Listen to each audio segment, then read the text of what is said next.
Shanti, Shanti, Shanti.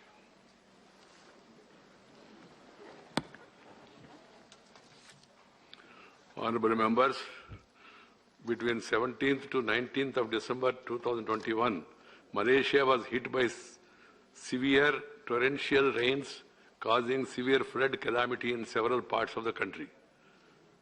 This was one of the most devastating floods in 100 years in Malaysia. Over 70,000 people were displaced from their homes and 50 people have reportedly lost their lives. The unprecedented floods wreaked extensive damage to the property and livelihood of the people. In another tragic incident that took place on 15th of January 2022, a massive underwater volcanic eruption near the Tongan capital of Nuku Alofa triggered 1.2 to 1.5 meters high tsunami waves, causing flooding in the island kingdom of Tonga. The country is reported to have suffered the significant infrastructure damage, and more than 80% of the country's total population is said to be affected by the eruption and tsunami. People also have reportedly lost their lives in disaster. As an immediate measure and assistance of $2 lakh is being announced by the Government of India. Humanitarian assistance, disaster relief, including relief and reconstruction efforts, is also being ascertained. The loss of precious lives and extensive damage to the property of in these tragic incidents are indeed painful and unfortunate. This House joins me in expressing our heartfelt condolences as well as deep sympathy and sorrow on the losses suffered by the people of Malaysia and the Kingdom of Tonga, and reiterate India's stand of solidarity with them. I request the members to rise in their places and observe silence as a mark of respect to the memory of those who lost their lives in these tragic incidents.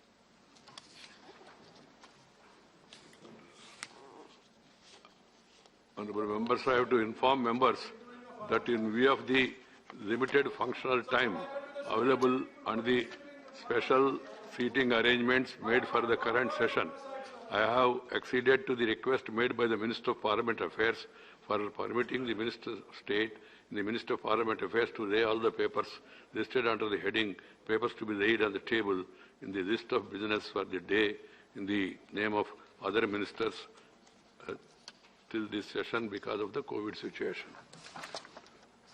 Papers to be laid on the table. Sri V. Muralidharan. Chairman, respected Chairman, sir, with your permission, on behalf of my colleagues Sri Nityananda Rai ji and Sri Rajiv Chandrasekhar ji, I lay on the table of the House the papers listed against their names at serial number 1 and 2 in today's revised list of business. Reports of the Department related to Parliamentary Standing Committee on Transport, Tourism and Culture. Sri T.G. Venkatesh. Respected Chairman, sir, Namaste. I rise to present the following reports in English and Hindi of the Department related Parliamentary Standing Committee on Transport, Tourism and Culture. 304th report on the action taken by the government on the recommendations, observations as contained in its 293rd report on the subject's status of aviation connectivity in the country. 305th report on the action taken by the government on the recommendations, observations as contained in its 294th report on the subject development and conservation of museums and archaeological sites, challenges and opportunities. 306th report on the action taken by the government on the recommendations, observations as contained in its 295th report on the subject potential of tourist spots in the country, connectivity and outreach. 307th report on the action taken by the government on the recommendations, observations as contained in its 296th report on the subject's role of highways in national building. 308th report on the action taken by the government on the recommendations, observations as contained in its 297th report on the subject, functioning of Airports Authority of India, and 309th report on the action taken by the government on the recommendations, observations as contained in its 300 report, promotion of infrastructure in India's maritime sector. Thank you, sir. I have to inform members that the Business Advisory Committee in its meeting held on 1st of February has allocated time for government business as follows. Discussion on motion of thanks on the President's address, 12 hours. General discussion on the Union Budget 2022 and 23, 11 hours. The committee also recommended that the private members' business on Friday, the next Friday, 11th of February, may be dispensed with to complete the general discussion on the Union Budget on that day. Honourable members, you are all aware the sittings of the House from today, 2nd February onwards, will be from 10 a.m. to 3 p.m. Rule 180 of the Procedure of Rules and Conduct of Business in Rajya Sabha provides for admitting call attention notices, and Sub-Rule 5 states that they should be raised at 2 p.m. and at no other time during the sitting of the Council. In view of the change in the time of the sittings, the House during this session, for the sake of convenience, calling attention shall be raised in the House at such a time as may be decided instead of strictly at 2 p.m. as provided in the rules. Similarly, Rule 180C(1) provides that the time for submitting notices for special mention shall be up to 5 p.m. on the day for raising the matter on the next day of sitting. Again, in view of the change in timings, it has been decided that the time for submitting notice of special mention shall be up to 10 p.m. on a day for raising the matter on 1 p.m. on a day for raising the matter on the next day of the sitting. I hope the House accept these modifications regarding 0 hour, keeping in view the time constraint. It will be taken up in first half an hour of the sitting. I appeal to members that instead of taking 3 minutes, please take 2 minutes so that more and more members get an opportunity. And there were some people who have given 267 notice. I have not admitted also. You have time for budget, and you have discussion for the discussion on budget. Yes. Yeah. The notice is the same notice like last session, concern over alleged surveillance using Pegasus spyware. Honorable Deputy Chairman Sri Harivamsa ji, Leader of the House Sri Piyush Goyal ji, and Leader of the Opposition Sri Mallikarjun Kharge ji, leaders of various parties and groups, and honorable members of this August House. I extend a warm welcome to all of you to this important budget session, 256th session of Rajya Sabha. As the chairman of this August House, I wish to present a brief account of the extent in which this session is taking place and in relation to the past and obligation of this House for the future of our country and its people. This session is happening almost in the midst of the 75th year of country's hard-fought independence. The sole objective of the long-drawn freedom struggle was Swaraj, in which people are the masters of their destiny through parliamentary institutions and elected representatives. Over the years, this year also, marks the 70th year of elections in the country since the elections to the first Lok Sabha during 51-52. This session accordingly is being held in the confluence of two such historic events and hence assumes significance. In addition, any budget session offers a broad guidance to the course of economic progress over the next financial year.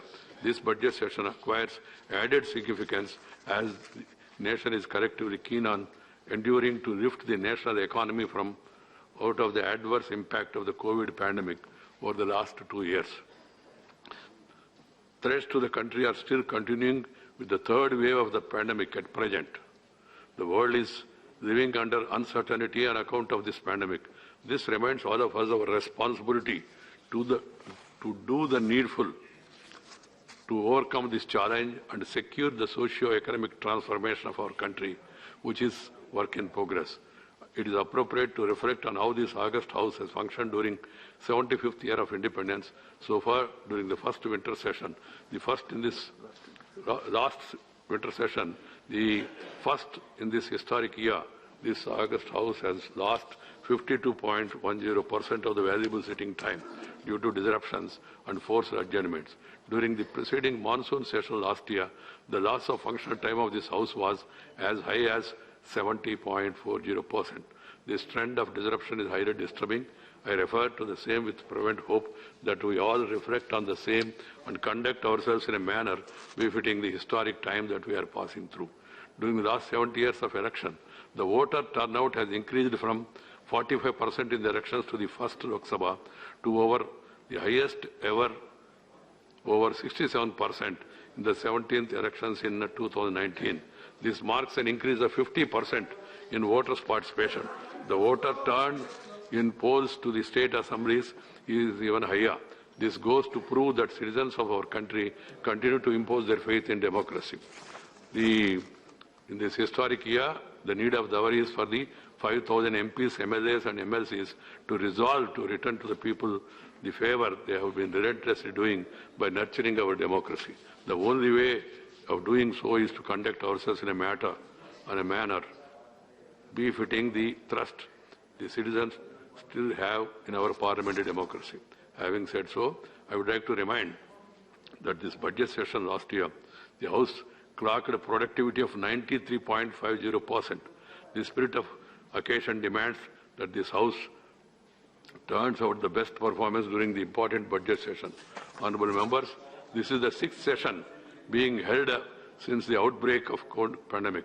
Given the highly infectious nature of the variant of corona virus during the current third wave, both the houses are meeting in shifts, first adopted during the monsoon session of 2020. On account of this, we get to meet 1 hour less for each sitting during this session. During these 10 sittings of the first of this session, part of the session, we are left with only 23 hours of functional time and also the 0 hour, the question hour and private members' business on one day. Keeping this view, the government clarified yesterday that it does not intend to propose any legislative business for the first part of this budget session. Accordingly, the Business Advisory Committee has allocated time.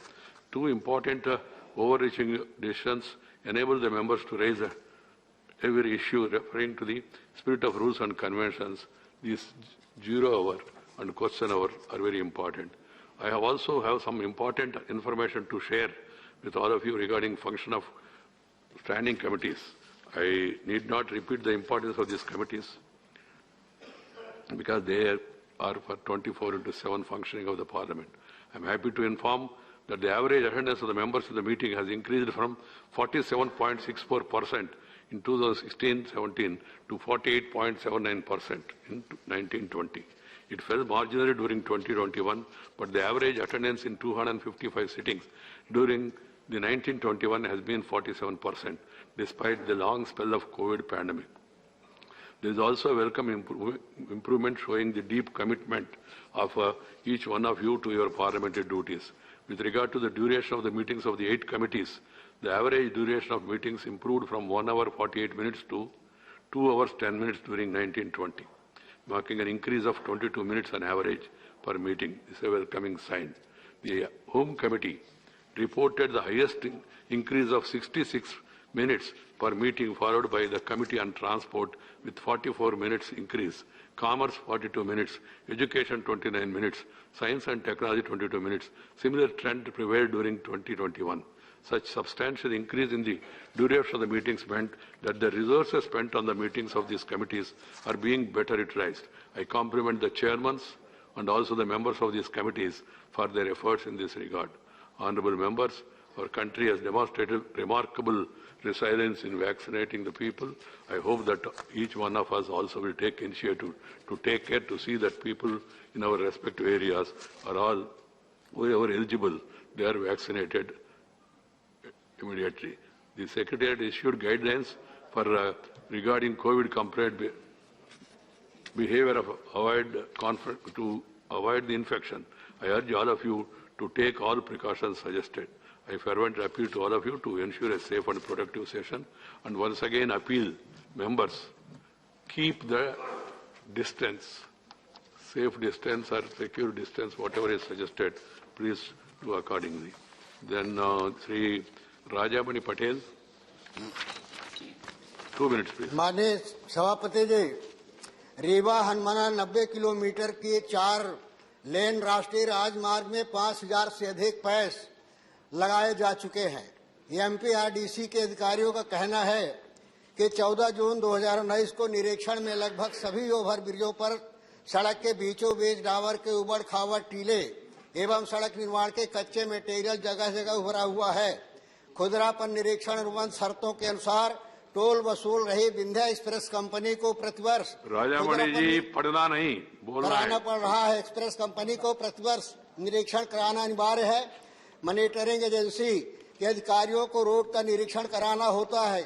खुरदरा पर निरीक्षण के समय सड़क खराब होने के कारण विवरण आने के तत्काल टोल वे की वसूली रोकना होता है, लेकिन कंपनी के द्वारा अनुबंध का पालन नहीं Nobody should read. किया जा रहा है। मनमाने ढंग से टोल वसूला जा रहा है। भारी वाहनों के Shri Ajay Pratap Singh, not there. Sri Wilson, P. Wilson, please. पढ़ना नहीं, I told you, within 1 minute or 1.5 minutes, 2 minutes. In many districts in Tamil Nadu during month of October and November 2021, which caused heavy, extensive damages to the property and other critical infrastructure. The government of Tamil Nadu submitted 3 memorandums to Government of India seeking financial assistance of 6,230.45 crores towards relief and restoration. The interministerial central team visited the affected areas in Tamil Nadu in the month of November 2021, made an on-spot assessment. It is more than 70 days after the visit of interministerial central team. The union government has not released any financial assistance in response to the 3 memorandums presented by the state. With the hope that the union government will release the relief expenditure, the government of Tamil Nadu has already incurred an expenditure of 9,699.67 crores under the STRF, which includes the COVID-19 management expenditure and disaster relief already provided. Hence, the government of Tamil Nadu is already facing severe financial crunch due to the COVID-19 pandemic situation. Hence, I urge the Honourable Union Minister for Home Affairs through this August House to appreciate the urgency for the release of the assistance of 6,203.45 crores for providing immediate relief to our state, and also to immediately pay all the outstanding amounts due under the state disaster response funds to Tamil Nadu. Already we have given 2 representations to the Home Minister on 17/1/2022 and Honourable Prime Minister on 29/12/2021 by our Honourable Chief Minister. Therefore, I request this August House to ponder upon the Honourable Union Minister to release these funds and help the financial problems of Tamil Nadu. Thank you, Chairman. Sri Vijay Sai Reddy. Attention of the Leader of the House, sir. Sir, Tirumala is one of the revered religious shrines for Hindus across the world, sir. Sir, TTD is a renowned where it undertakes social, educational, religious, charitable and cultural activities, sir. For conducting these activities, it needs huge financial resources, including the donations from abroad, from NRIs. Sir, Ministry of Home Affairs has withheld the renewal of FCRA registration for TTD on purely technical grounds, even though all requirements of renewals have been fulfilled. Sir, as of today, up to 31st December 2021, 13.4 crores of funds are in the designated foreign contributions in the bank account. So the importance of the temple, it is very important for the Hindus, and BJP, I'm referring to BJP, has an Act East policy. I request the BJP to adopt Look South policy also and take care of this Tirumala Tirupati Devasthanam. BJP claims that it is a torchbearer of Hindu nationalism. Please, where is it? No where mention is the of Hindu parties. nationalism shown in the No case of mention of TTD? parties. This will not go on record. Sri Dr. Narendra Yadav. Right. Dr. Narendra Yadav. Yadav ji, please. Lobby. क्या बोल सकते? You can sit and speak. Okay. Sir, I would like to thank you very much, sir. I would like to invite your attention to the fact that during the natural disasters, several of our historical monuments get destroyed. This happened recently. Last year it happened in Gujarat, and it's happening year after year. I strongly recommend to the government that all the national heritages and the sites of national importance, monuments of national importance, they should be systematically analyzed for their susceptibility to disasters. They should be graded accordingly, and the policy towards preservation of monuments should be integrated as a part of the overall disaster management policy. This is very, very important. I strongly recommend that, sir. Thank you. Dr. Fauzia Khan and Sri Sushil Kumar Modi, Sri Sanjay Singh to associate. Fauzia Khan from Lok Sabha. Lok Sabha chambers. Sir, the recent recruitment process of the railway examination has exposed the deeper issues of unemployment and a failed education system. More so, sir, in Bihar and Uttar Pradesh. Several student organizations, sir, including the All India Student Association, has called for a statewide bandh to protest against the irregularities in the Railway Recruitment Board's non-technical popular categories examination 2021. Protesters have burnt effigies of our Honorable Prime Minister and have vandalized trains. A passenger coach in Gaya last Wednesday was set on fire, sir. They had advertised about 35,281 vacancies for Group C jobs, sir. And they had also promised to select 20 times the number of vacancies for the second round. What is your suggestion, ma'am? Sir, the suggestion is that the overall issue of unemployment, particularly in Bihar, must be looked at, and the irregularities that are alleged by the students in this examination must be examined and corrected. Thank you, sir. Sushil Kumar Modi to associate. Railway मंत्रालय को सुझाव है कि group D का जो exam है, जिसमें more than 1,25,00,000 students are there, पहले एक एग्जाम अनाउंस किया गया था. All of a sudden on 24 January it was announce that there will be 2 exam. तो मेरा आग्रह है कि एक एग्जाम ग्रुप डी का होना चाहिए. There is no requirement of 2 exam. They are not IAS और आईपीएस एग्जाम. 10th क्लास के लड़के. इसलिए पहला डिमांड ये है कि ग्रुप डी के लिए instead of 2 exam there should be 1 exam and was announced earlier. And as far as एक मिनट रिगार्डिंग एनटीपीसी, जो 35,000 सीट्स हैं, उसके 3.5 लाख रिजल्ट और अनाउंस किया जाना चाहिए. 1 स्टूडेंट 1 रिजल्ट. एक स्टूडेंट का 3 जगह नाम है. तो इसलिए जो 7 लाख रिजल्ट अनाउंस किया है, it is actually only 3,50,000. So I appeal the railway ministry to announce another 3,50,000 results of the students so they can appear in the exam. इसलिए मेरा आग्रह है कि कमेटी की रिपोर्ट का बिना इंतजार किए ये जो 2 डिमांड है, ग्रुप डी का एक एग्जाम एंड मैं सिर्फ इतना कहना चाहता हूं आपसे सर कि ये जो छात्रों का जो आक्रोश था सर, उसके पीछे की एक बहुत बड़ी वजह यह थी कि जो रेलवे भर्ती बोर्ड के द्वारा परीक्षा कराई गई, पहले तो निकाला गया, भर्ती निकाली गई, परीक्षा बहुत विलंब से कराई गई, और जो रिजल्ट आया है मान्यवर, वो जरूर माननीय मंत्री जी को उसकी जांच करानी चाहिए. एक एक रोल नंबर कई बार रिपीट होकर रिजल्ट निकला है सर. इससे ज्यादा गड़बड़ी तो कुछ हो ही नहीं सकती रेलवे भर्ती बोर्ड में. तो इसलिए मान्यवर उनके साथ दुश्मनों की तरह व्यवहार न किया जाए. प्रयागराज में उनपे लाठीचार्ज हुआ, पटना में लाठीचार्ज हुआ, और सर वो दृश्य आप देखेंगे तो आप रो देंगे सर. उनको घरों में घुस के मारा गया, उनको घरों में घुस के लाठियों से पीटा गया सर. और मैं आपसे निवेदन ये करना चाहता हूं विनती करना चाहता हूं आपके माध्यम से, हमारे देश के नौजवानों की समस्या को, छात्रों की समस्या को सुनने के बजाय सरकारें अगर उनसे लाठी और मुकदमों से निपटेंगी तो काम नहीं चलेगा। 1000 लोगों पे एफआईआर हुई सर, 1000 छात्रों पे एफआईआर हुई है, रविंद्र कुमार वापस होनी चाहिए। Ravindra Kumar Please. Thank you, Chairman, sir. The Madiga and Relli communities are least progressed in the society. They are forced to profess unclean and filthy occupations such as cleaning of toilets, etc. These groups of scheduled castes in Telugu-speaking states have been demanding subcategorization of scheduled castes. Due to non-categorization, only certain scheduled castes are reaping the benefits of the reservation and other groups are unable to reap the benefits of the reservation. Due to this inequality is in rise in terms of education and employment, etc. This has to be solved by a suitable legislation as well as the executive measures. In the year 1999, TDP under the leadership of Chandrababu Naidu Garu classified ABCD groups and implemented up to 2004.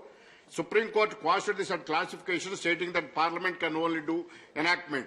The Legislative Assembly of AP passed unanimous resolution on 10/12/2004 and also state the matter to take up the Parliament and pass an act. Categorization of the scheduled caste into groups for equal distribution of reservation benefit. The Legislative Assembly of Telangana State passed a resolution on 29/11/2014. The Congress Party also issued about the classification in their manifesto. The National Commission to examine the issue subcategorization scheduled caste in Andhra Pradesh was set up on 16/11/2006. Justice Usha Mehra as its chairperson. The subcommission recommended that Article 3441 of the Constitution of India to be amended for subcategorization. Right. Sir, there is one such judgment pronounced by E.V. Chennaiah and versus State of AP by the Constitutional Bench upheld that states have no such power to provide reservation within the reservation. Last year, in a judgment delivered by the 5 judges bench. Time is over. Sir, finally, it's an important issue, I do admit, but time I is over. request the government to take necessary steps Question hour. to provide reservation. Question hour. No, time is over. It's not going on record, Ravindra Kumarji. Sri Derek Oberyn, not present. Minister. Supplementary. Chairman, sir, giving the opportunity to put a supplementary question. This, I am very happy and also congratulate the Modi government and also Honorable Minister taking such kind of effort to say the Beti Bachao, that kind of program. But I have seen that reply. You have given the detailed things of what are the measures taken by the Modi ji government to save the female child. That is the very important thing. But I want to know from the Honorable Minister, see, you know very well in Tamil Nadu, when this kind of situation took place, 91, 92 at the time, Honorable Amma took a cradle baby system to save the female child. That is the scheme that she brought and introduced, saved so many female girls and give good education. Can the Minister come forward this kind of scheme to implement throughout the India to save the female child? That is what I want to know. Thank you. This is your suggestion. Please. The Honourable Member's suggestion and the concern that he has expressed. So under this scheme, the democratization of policy measure is such that every district can use any measure that they deem fit, including a state government can take any decision they may deem fit to ensure that the girl child is safe. This particular suggestion of the Honourable Member shall be communicated to his state government. Thank you. Srimati Chaya Verma.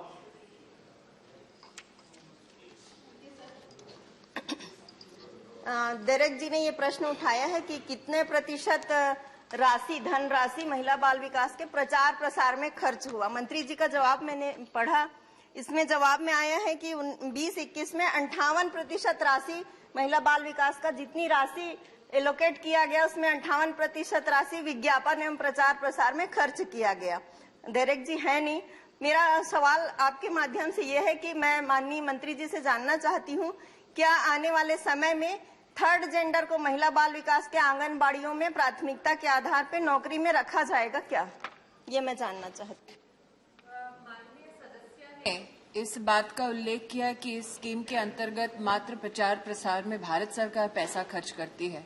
मैं उनको इस सदन में अवगत कराना चाहती हूं कि भारत सरकार 100% 400 से ज्यादा जिलों में प्रत्येक जिला को 50 लाख रुपए प्रदान करती है ताकि जिला अधिकारी और प्रदेश की सरकार जैसा कार्यक्रम उचित समझे वैसा उसको अपने प्रदेश में अपने जिले में वो इम्प्लीमेंट करे।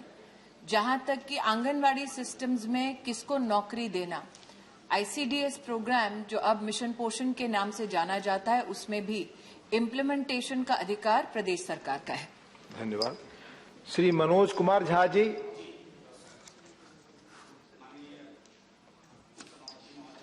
शुक्रिया। माननीय मंत्री जी, अभी हाल में परसों ही एक रिपोर्ट आई है कि उत्तर प्रदेश में कुपोषण के लक्षण बहुत चिंताजनक हैं। बावजूद उसके पोषण अभियान के 66% फंड का यूटिलाइजेशन नहीं हुआ है। क्या ये सच है?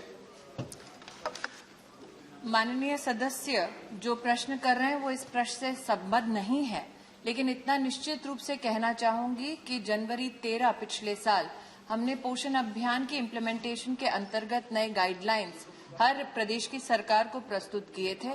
तत्पश्चात हर माह प्रदेश की सरकारों के साथ समन्वय से हम हर घर तक, हर बेनिफिशियरी के घर तक उनके जो लाभ हैं वो पहुंचे, विच इंक्लूड्स राशन। हमें प्रदेश की सरकार ने अवगत कराया है और रिपोर्ट भी उपस्थित करवाई गई है, जिसके अंतर्गत प्रदेश की सरकारें which includes Uttar Pradesh beneficiaries के डोर स्टेप तक बेनिफिट देकर आई हैं। धन्यवाद। Question number 2, honourable Shri Vaiko ji. Shri Vaiko not present. Question number 2, wait, the answer is late, please. माननीय Abdul Wahab ji, supplementary.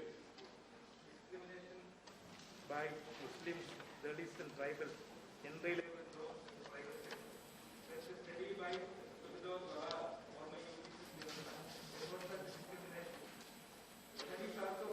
there are eligible number of minorities, Dalits and tribals in our celebrated media rooms also. Question is whether the government will give any direction to the private sector to publish their employees' demography to understand the situation of discrimination, or constitute a committee to study about such discrimination in private sector. Thank you, Abdul Wahab. Honorable Chairman, it is subject to the legislation. However, the government is very sensitive to the issue of the affirmative action, including reservation in the private sector, and has initiated wide-ranging consultations with the view to explore the best possible way to ensure that private sector fulfills the aspirations of the youth.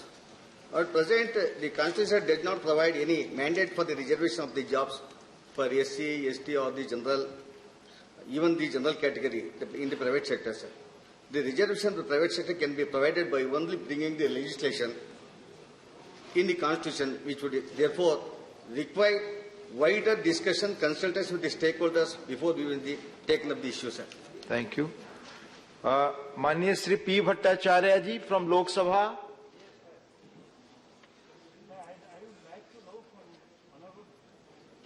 Please put your question.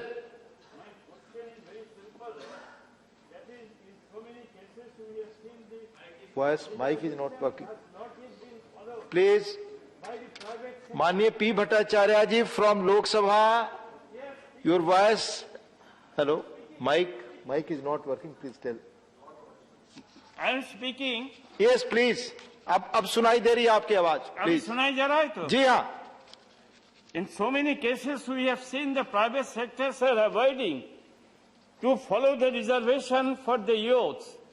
Why the government of India is not going to put up a legislation so that all the private sector industry has to follow the reservation policy followed by the government of India and the state government? Thank you. माननीय मंत्री जी. Sir, our honorable member is asking so many questions about the reservation in the private sector.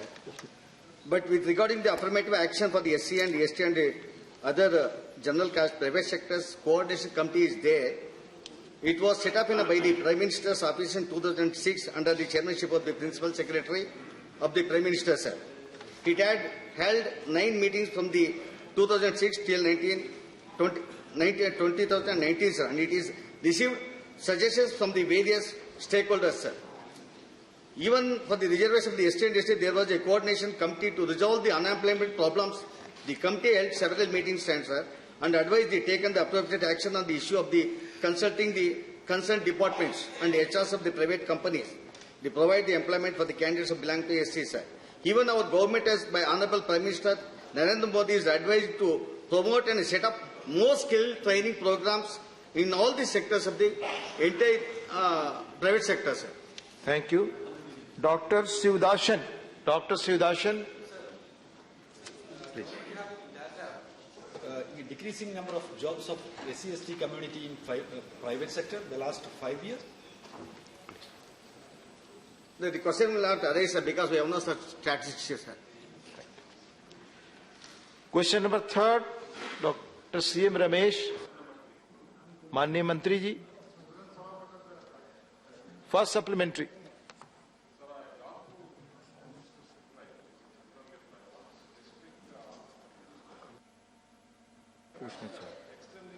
Autonomy accompanied by physical responsibility to the Panchayat Raj department, Panchayat Raj system in the country. सभापति महोदय, पंचायत राज मंत्रालय के माध्यम से राज्य की संचित निधि से पंचायतों को सहायता अनुदान के लिए माइक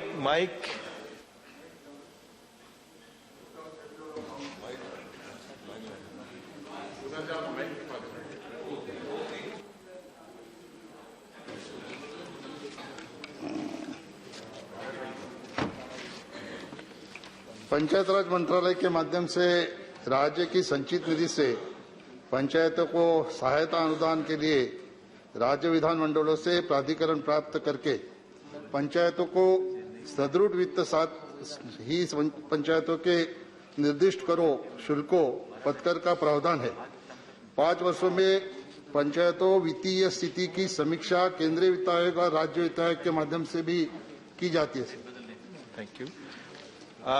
माननीय सदस्यगण, जहां आपकी एलोकेटेड सीट से कृपया वहां बैठें और जो सदस्य गैलरी और लोकसभा में बैठे हो कृपया बैठकर ही सवाल पूछें. माइक से आवाज आएगी और सुनाई देगा. Kanakamedala Ravindra Kumar ji, second supplementary please. Sir, gallery sir. Second supplementary. Sir, to improve effectiveness of governance mechanism, in some states, it is gathered that the certain minimum qualifications for the representatives have been prescribed. Whether the government may consider this aspect and also consider providing training to local representatives to ensure more effectiveness of Panchayat Raj system in the country. Thank you. Sir, panchayat सदस्यों को न्यूनतम अर्हता का जो subject है वो राज्य का विषय है. केंद्र सरकार निहरता तय नहीं कर सकती क्योंकि चुनाव लेना है राज्य का सब्जेक्ट है. लेकिन चुन के आने के बाद पंचायत राज मंत्रालय की एक योजना है RGSA, उसमें हम लोग 2 तरह के प्रशिक्षण जो चुन के आते सदस्य उनको देते हैं. इसमें बेसिक ट्रेनिंग, जो सदस्य चुन के आते हैं उनके अधिकार क्या है, वो चुन के आने के बाद किस तरह से गांव के विकास में योगदान दे, उसका प्रशिक्षण उनको दिया जाता है. उसके 2 साल के बाद में रेफरेंस ट्रेनिंग दी जाती है.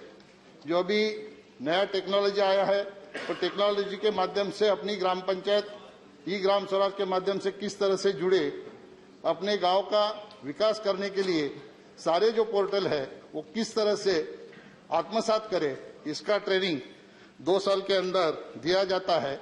और ये केंद्र और राज्य सरकार की पुरस्कृत योजना है और ट्रेनिंग देने का काम राज्य सरकार करती है. धन्यवाद. Shri Kanakamedala Ravindra Kumar ji. Sir, gallery number 4 sir. Gallery number 4 sir. Please. हाँ, from gallery. Yes, sir. Sir, in view of the constitutional amendments, the Panchayat institutions are strengthened, but in respect of Andhra Pradesh, there is a complaint that the funds released for the Panchayatis has been diverted and withdrawn from all the Panchayati accounts. If that is so, the Panchayat institutions will be weakened. Is there any steps have taken to rectify it and to advise the government of Andhra Pradesh? Thank you. Please be specific in your question. Government of Andhra Pradesh not to withdraw the amounts from their accounts with respect to Gram Panchayat. Please.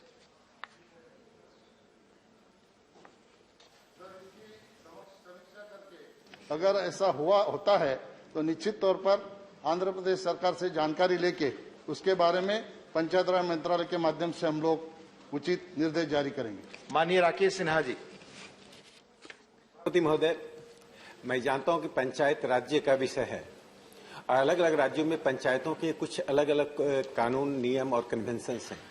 क्या भारत सरकार या मंत्रालय इस बात की व्यवस्था करेगी कि अलग अलग राज्यों के पंचायत के चुने हुए सदस्यों का अनुभव दूसरे राज्यों में हो, जिससे कि पंचायत की एफिशिएंसी और पंचायत का जो कन्वेंशन है उसका विकास हो सके? अगर एक छत्तीसगढ़ के पंचायत में कोई कन्वेंशन है और पंचायत के कार्य करने का तरीका है, वही तरीका यदि असम में हो, धन्यवाद राकेश। इसके लिए मैं इस सरकार से अनुरोध करता हूं कि इस पर क्या करना चाहिए। धन्यवाद sir.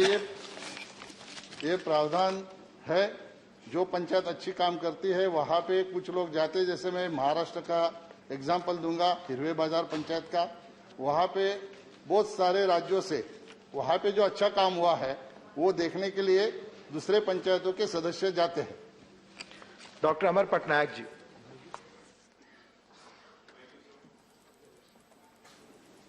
Sir, we know that panchayats have not been transferred finance, functionaries and functions.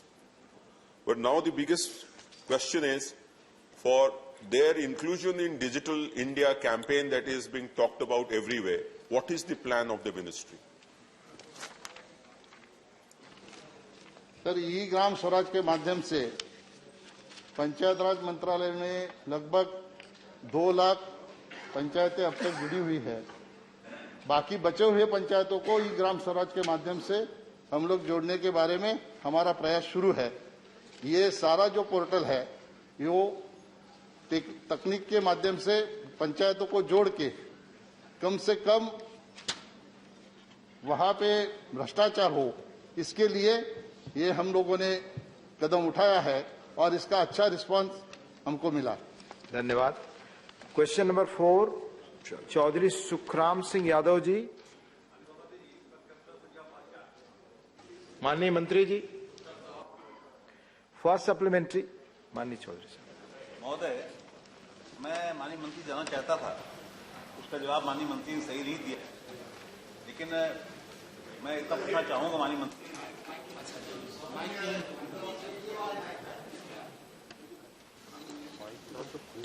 मैं जानना चाहूंगा माननीय मंत्री जी ने कि जो आपने जवाब दिया है उसमें कहा है कि क्राइम इन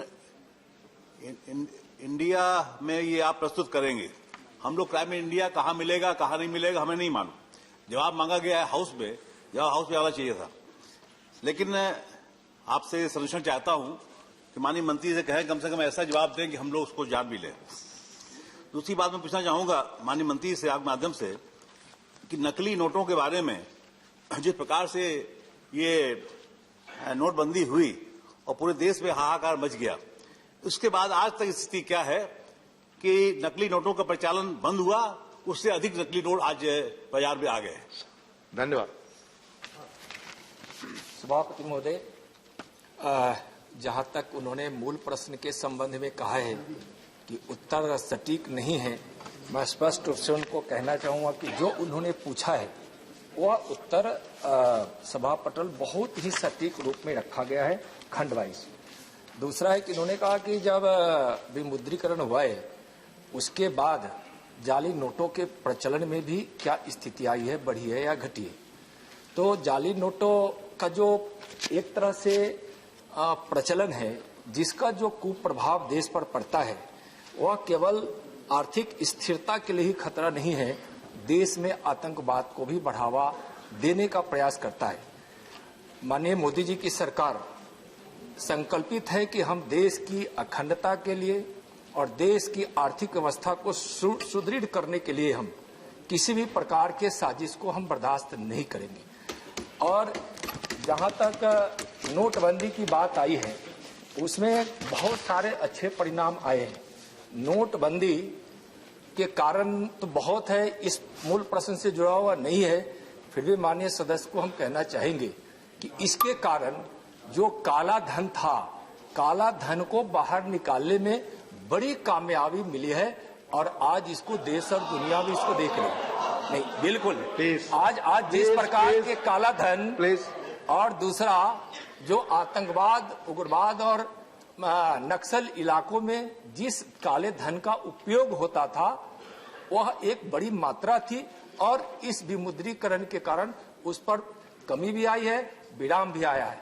जहां तक जाली नोट के प्रचलन की बात है कि ज्यादा आया है, ऐसा नहीं, इसकी कोई स्थिर प्रवृत्ति नहीं है, कभी बढ़ता है कभी घटता है। लेकिन जैसे 17 और 18 के उदाहरण इसमें हमने उत्तर में दिया है, तो लेकिन इस पर सरकार संकल्पित है।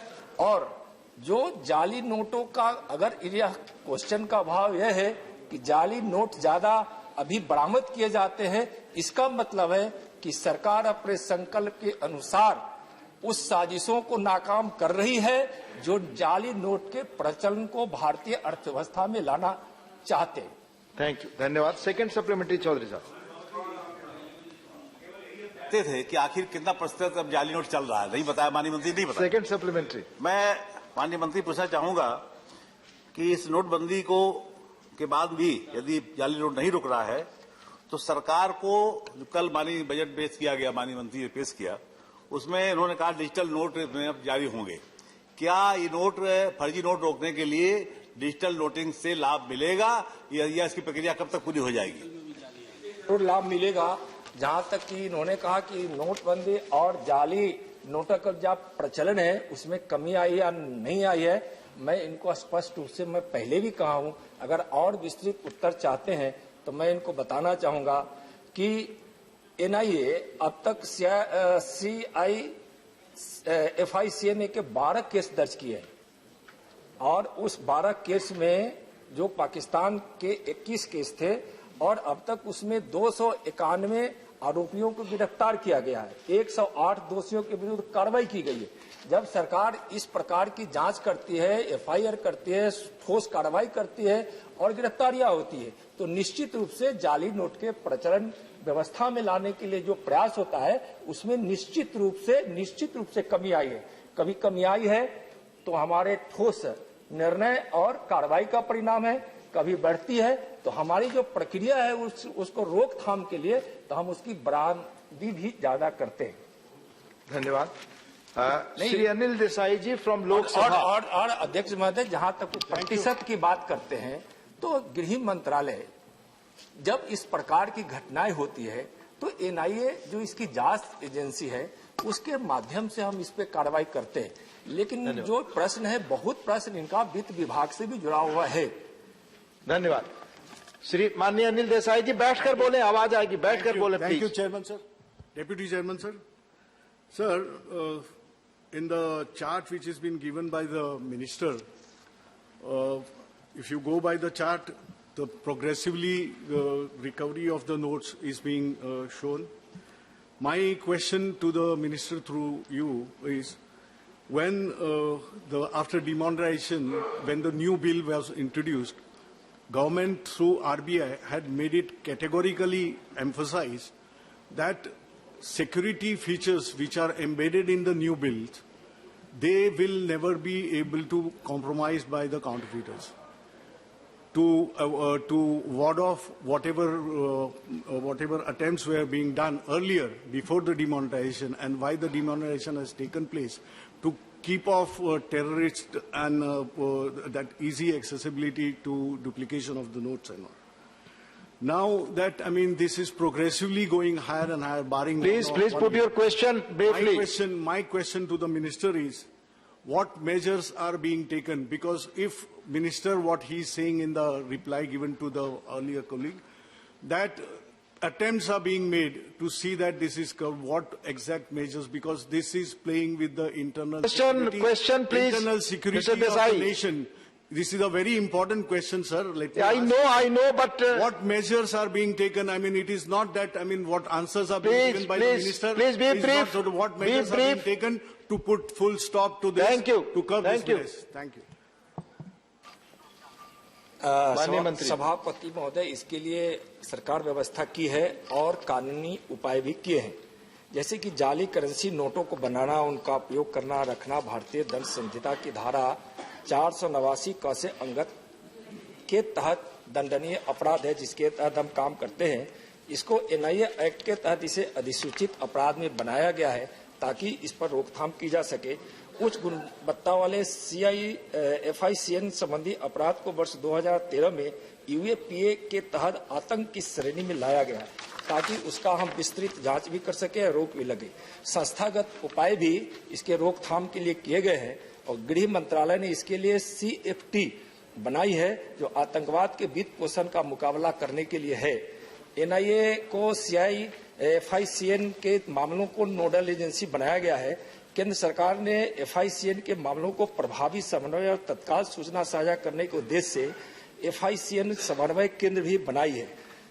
2014 में भारतीय मुद्रा के सिक्योरिटी फीचर की गुणवत्ता में भी सुधार किए गए हैं ताकि जाली नोट की छपाई नहीं हो सके। इस प्रकार से संस्थागत भी उपाय किए गए हैं, कानूनी उपाय भी किए गए हैं और समय समय पर इसका समीक्षा भी होती है और उस पर कार्रवाई भी करते हैं। धन्यवाद। माननीय महेश पोद्दार जी। Thank you, Deputy Chairman, sir. Sir, my question is whether the government maintains data on such counterfeit notes that have been recovered around the border areas and the country-wise particularly. If so, what measures are being taken to improve the recovery from such countries from where the migration is more? धन्यवाद। माननीय मंत्री जी। उसकी निगरानी एक तो सीमा पर चौकसी बरत के जो हमारी वहाँ फोर्सेज लगी है CAPF की, उसके माध्यम से भी करते हैं। दूसरा कि कई प्रकार के प्रशिक्षण भी हम लोग बैंकों को देते हैं और जहाँ तक इन्होंने कितने जाली नोट पकड़े गए इसका आंकड़ा जो बता रहे हैं, यह ब्यूरो के रिकॉर्ड में अंकित है और इसमें भी है। अगर वर्षवार जो हमने उत्तर में टेबल पे दिया है जो 5 वर्षों का है, उसके लिए उस टेबल में देखा जा सकता है। और खास करके यह जो जाली नोट है, यह पाकिस्तान के साजिश का एक प्रयास होता है और यह पाकिस्तान के बॉर्डर से इंडिया में प्रवेश करने की प्रयास भी होता है। बांग्लादेश से भी आते हैं और लेकिन बॉर्डर पे भी और बॉर्डर के अंदर किसी प्रकार से वह प्रवेश भी करता है, तो राज्य की भी एजेंसियां काम करती है और केंद्र की भी एजेंसियां काम करती है और उसमें हमको कामयाबी भी मिलती है। धन्यवाद। माननीय शक्ति सिंह गोहिल जी। सभापति महोदय जी, बड़ी चिंता का विषय, मैं सिर्फ एक फिगर्स जान के माननीय मंत्री जी से आपके जरिए जवाब जानना चाहता हूं। कहा गया था कि डीमोनेटाइजेशन इसलिए हो रहा है कि भाइयों बहनों ये जो जाली नोट है बिल्कुल बंद हो जाएंगे। अब 2000 के नोट्स 4,67,346 पकड़े गए जो नए नोट है। 500 के नए नोट्स 2,97,372 पकड़े गए। मैं माननीय मंत्री जी से जानना चाहता हूं कि आप कहते हो कि हम प्रयास कर रहे हैं, ऐसा कैसा प्रयास चल रहा है कि हर साल जाली नोट कम होने की बजाय आपका टेबल दिखा रहा है कि 2019 में 2000 के नोट्स 90,566 पकड़े गए थे, वो कम नहीं हुए, बढ़ के 2020 में 2,44,834 हो गए। माने बढ़ता ही बढ़ता जा रहा है। आप कहते हो तो क्या हम इतने कमजोर हैं कि पाकिस्तान की साजिश करते रहे और हम सीना तान के बैठे रहे? क्या कोई आपके बड़े लोग जाली नोट नेपाल से या बाहर से आए उसके लिए जिम्मेवार है कि नहीं, उसकी जांच करवाना चाहते हो या नहीं? Please question. धन्यवाद। सभापति महोदय, मैं पहले ही कहा हूं कि इसकी प्रवृत्ति अस्थायी नहीं है। अगर जिस वर्ष के आंकड़ों की बात माननीय सदस्य कर रहे हैं तो मैं चाहूंगा कि 7, 17 और 18 के भी आंकड़े देखें कि कि 17 के अलावा 18 में कम हुए हैं। लेकिन एक चीज मैं फिर स्पष्ट कहना चाहता हूं कि ज्यादा जाली नोटों की जब्ती यह भी एक शो करता है कि हम कार्रवाई तत्परता से कर रहे हैं। तो हमारे कार्रवाई का भी परिणाम है कि जिस प्रकार के प्रयास किए जाते हैं उस प्रयास को विफल करने को भी यह प्रतीत कराता है कि जाली नोट ज्यादा से ज्यादा पकड़े जा रहे हैं। और जाली नोट के वर्ष वाइज आंकड़ा भी दिए गए, तो कभी कमता है कभी बढ़ता है। 2019 की 20 की बात उन्होंने किया है, तो टेबल में 2017 और 18 के टेबल में भी आंकड़े को देखेंगे तो पता चलेगा कि इसका अस्थायी प्रवृत्ति नहीं है। धन्यवाद। Question number 5 Shri TG Venkatesh ji. माननीय मंत्री जी। माननीय मंत्री। उत्तर सभा पटल पे रख दिया गया। My question first supplementary. Sir, my first supplementary question through you to the Minister, Home Minister. Sir, after bifurcation of Andhra Pradesh, Telangana, newly formed states, sir, they used the electricity power supplied by Andhra government, Andhra Pradesh, and they have not paid the bill, sir. They have to pay more than 3,000 crores. If you calculate the interest around 6,000 crores, they are not showing any interest for the payment to the Andhra government. Whether government of India, whether they can deduct their payments and pay to the Andhra Pradesh, any working out that way they are Thank doing, you. sir. Thank you, Venkatesh ji. माननीय मंत्री जी।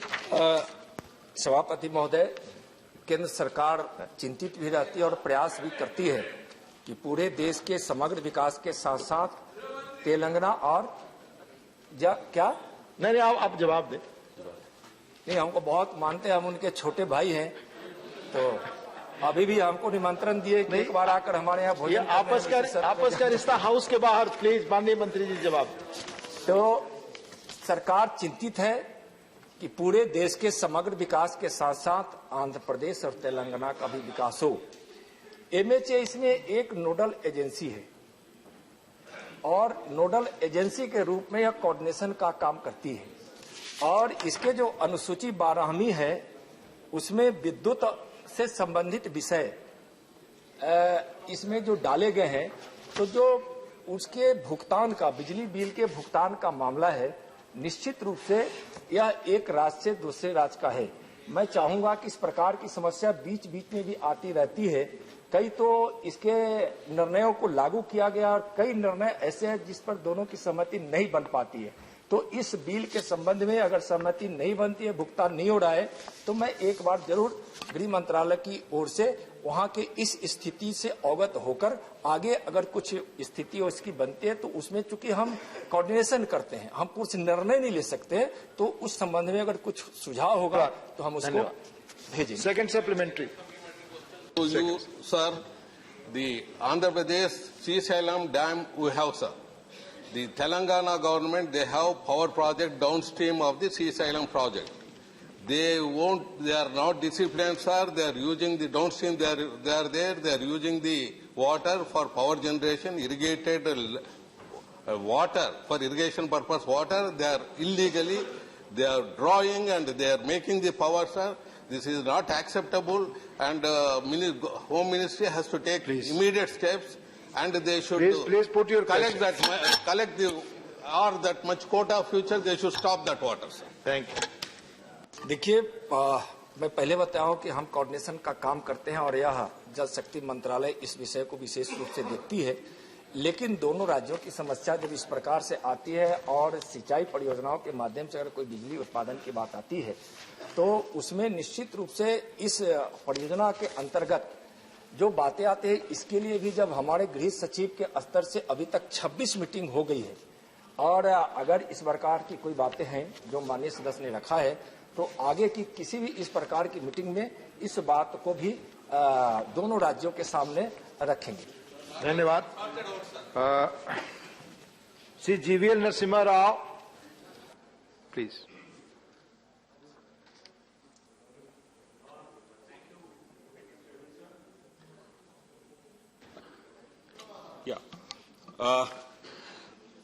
I'd like to ask the Honorable Minister about the capital of the state of Andhra Pradesh, there is a lot of confusion that was created by the state government when they sought to create 3 capitals. Then subsequently that legislation was withdrawn. But the central government has sent some communications addressing to Hyderabad. So these have all been circulating in the media and social media. While we all know Amaravati continues to be the capital, we would like to have the minister to clear this confusion for once and for all as to what is the capital of Andhra Pradesh as of today and who has the authority to decide on the capital issue. Thank you. महोदय, राजधानी के संबंध में निर्णय लेने का अधिकार राज्य को ही है।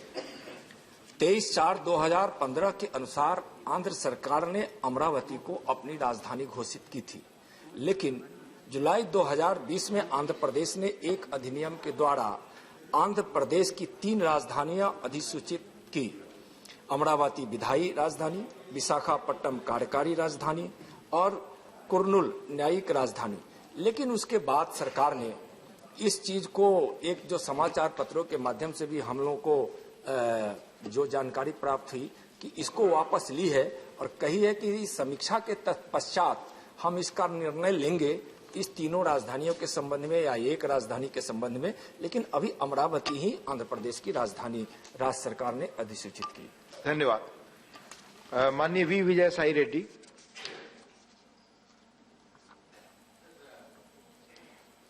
The Honorable Minister, sir, the legal division of the assets valued 1,42,601 crore belonging to the institutions listed in Schedule 9 and Schedule 10 of AP Reorganization Act of the and also of the institutions not mentioned in the Act also has not happened so far, and it is the responsibility of the central government to ensure that Act is implemented. This has hampered their functioning and has an adverse impact on the Andhra Pradesh. Is the ministry taking any steps to expedite the division of such assets? And my colleague, Honorable Manya Ramesh ji, was the author of this AP Reorganization Act. Thank you. At that point of time. Thank you. Thank you.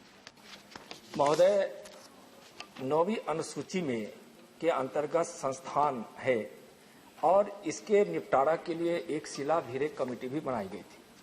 90 संस्थानों के संबंध में शिलाभिरेख committee ने अपनी संस्तुति दी है जो प्राप्त हुआ। तेलंगाना ने 90 में से 68 संस्थानों की सिफारिशों पर कोई आपत्ति नहीं की, लेकिन आंध्र प्रदेश इन 68 में से 33 संस्थानों पर सहमत है।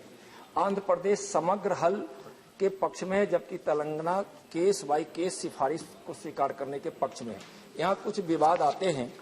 10वीं अनुसूची में प्रशिक्षण केंद्र भी हैं, तो इसके तहत 112 प्रशिक्षण संस्थान केंद्र वर्णित है।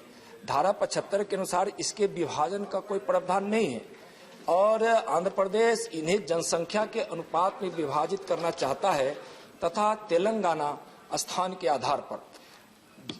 अटॉर्नी जनरल के अनुसार विभाजन का कोई प्रावधान नहीं है, लेकिन जो भी चाहे 10वीं अनुसूची हो, 9वीं अनुसूची हो, चाहे इसके अलावे भी जो भी संस्थान या इकाइयां हो, उसका समाधान के लिए मंत्रालय, गृह मंत्रालय बार बार यहाँ से निर्देश देते हैं कि आपसी सहमति बनाई जाए।